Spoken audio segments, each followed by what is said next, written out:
Il manquerait entre 10 et 15 000 logements en Polynésie française.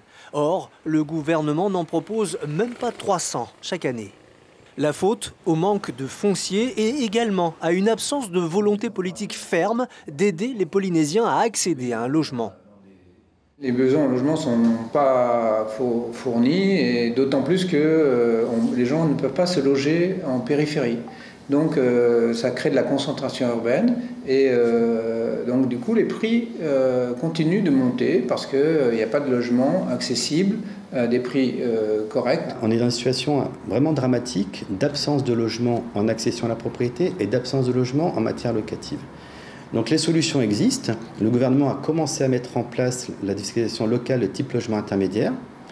Nous, ce qu'on aimerait, dans le meilleur des mondes, c'est que ce dispositif aille sur ce qui existait il y a une dizaine d'années, c'est-à-dire développer le logement social intermédiaire, loyer modéré, pour toucher vraiment tout le panel de clients polynésiens.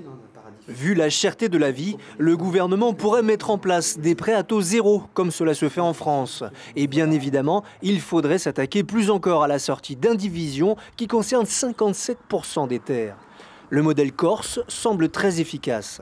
Malgré les besoins de logement, certains projets immobiliers font l'objet de protestations. Leurs opposants soulignent leur aspect surtout économique. Il faut que ça respecte surtout les 3 piliers du développement durable, du coup à savoir l'aspect social, l'aspect économique et l'aspect environnemental, et que tout projet immobilier du coup doit se faire en accord avec ces trois piliers qui sont vraiment importants. On voit que du coup depuis quelques années là, il y a certains projets immobiliers qui voient le jour et qui respectent pas forcément, qu'il n'y a pas forcément d'équilibre entre ces 3 piliers, et que c'est souvent l'aspect économique qui prime.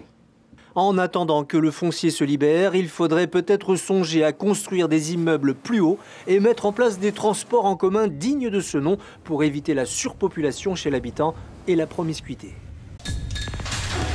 L'information en continu sur Polynésie la première, Internet et réseaux sociaux.